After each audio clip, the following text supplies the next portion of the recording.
Hi everyone, in a previous video, video 53, I mentioned that I'd be doing a Q&A and I've had some brilliant questions from you all, so thank you. I'm going to be answering them here today while finishing up the groundwork in the front garden.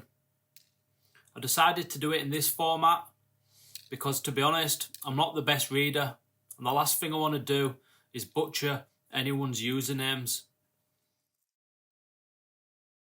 Let's start with an easy one, and great observation actually, about the exterior colour of the villa. Abby has been collecting loads of paint swatches over the past 6 months, and we've been testing them on the front wall. The truth is, we still haven't found the perfect colour yet. We want something that blends naturally into the landscape, but still looks smart, alongside the new grey windows and doors that will be installed. It's all about getting the balance right. The paint shop keeps giving us free samples, so we keep going back for more. At this rate, the house will start looking like a patchwork quilt.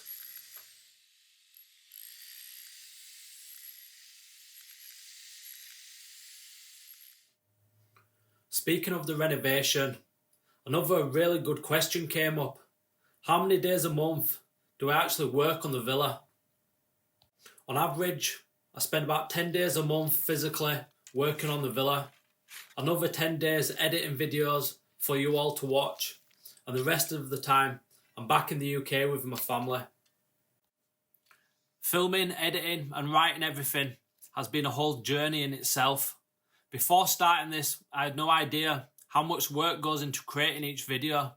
It's basically like a full-time job. Every episode takes around 2 to 3 days just to edit. Sure, it slows the renovation down a bit, but the upside is incredible. This amazing community has formed around the project. People from 87 different countries are watching, which still blows my mind.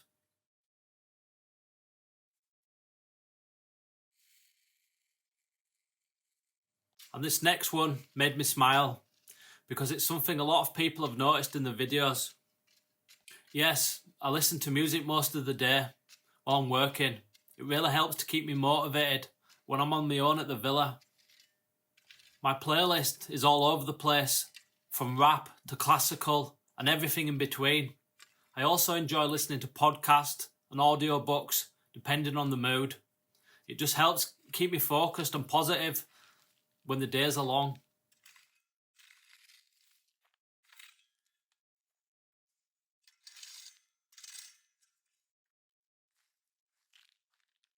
I'd love to tell you the bird feeder has been a huge success, but honestly, no birds have used it yet.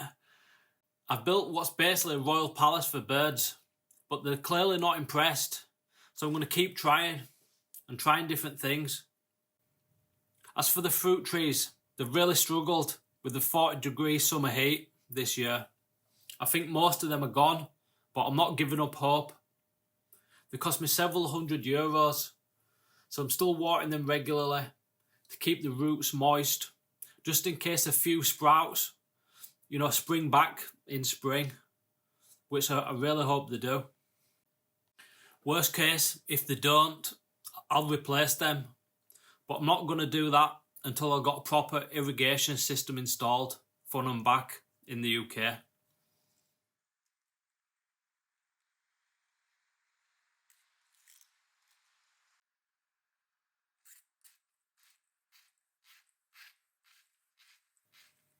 The next one is a bit more thought-provoking, and I really like it because it touches on how I actually look at life and money in general. For me personally, money really doesn't hold much meaning. It's just a resource, something that allows you to do or create things, not the goal itself. So yes, it's true. It might have been cheaper to hire someone else to do the renovation, but if money was my main motivation, I'd never have started this journey in the first place. The experience, the lessons I've learned, the people I've met, and the skills I've gained, all of that has been worth far more than any amount of money I might have saved by paying someone else to do the work.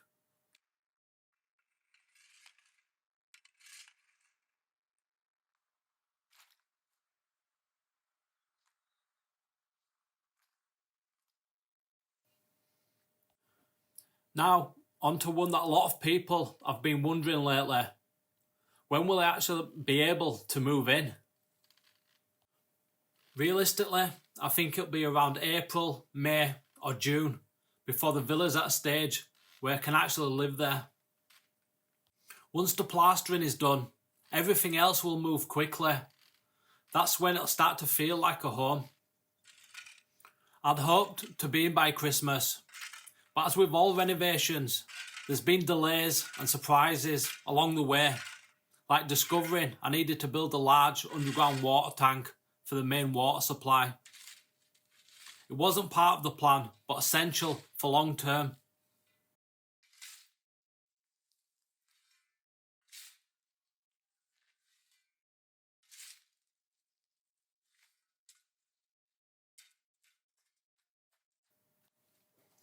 And that leads perfectly into the next set of questions, because a few people have asked about my long-term plans. Will I live here permanently or rent it out? Yes, once the renovation is complete and the villa is fully habitable, the plan is to live here permanently with my family. This isn't just a project, it's going to be our family home. That said, I'm not someone who can sit around for long. Once the villa's finished, I'll probably look at buying a few other abandoned properties to restore, maybe turning them into small rental homes or guest spaces for anyone interested in staying nearby, and to create a small income stream.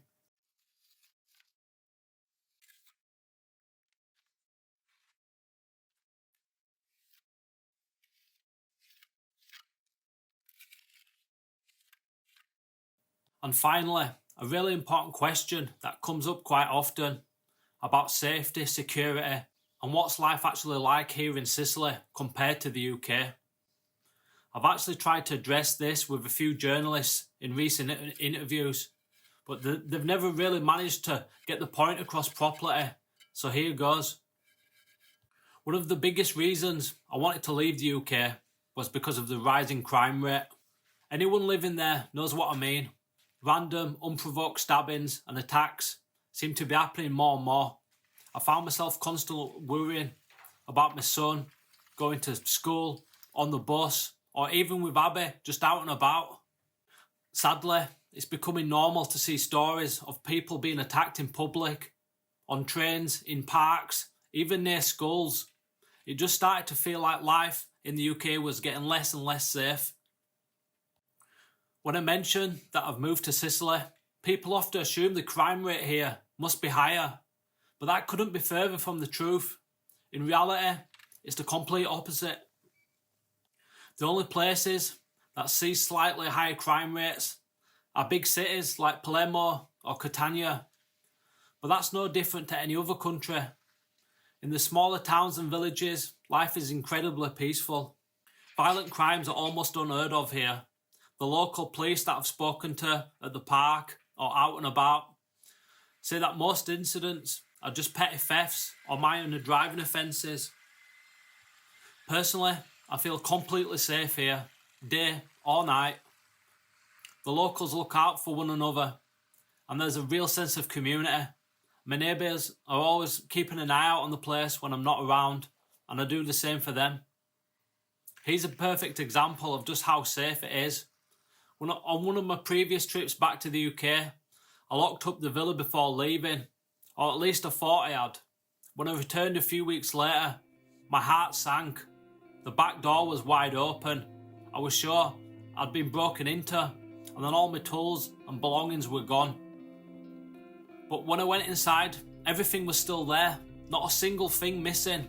Even the cat food I left on the table was untouched. It turned out the constant wind had worked the old latch loose, and the door must have been open for nearly 2 weeks, yet nothing was taken. To me, that says everything about the kind of place this is. There's a sense of trust and decency here that's hard to describe. So yes, I'd say Sicily feels much safer than the UK ever did for me. There's a calmness here, a slower pace, and a real sense of community that makes you feel at home.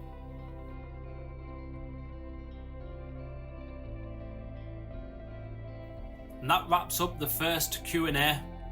I honestly can't tell you how much I appreciate everyone who sent in questions.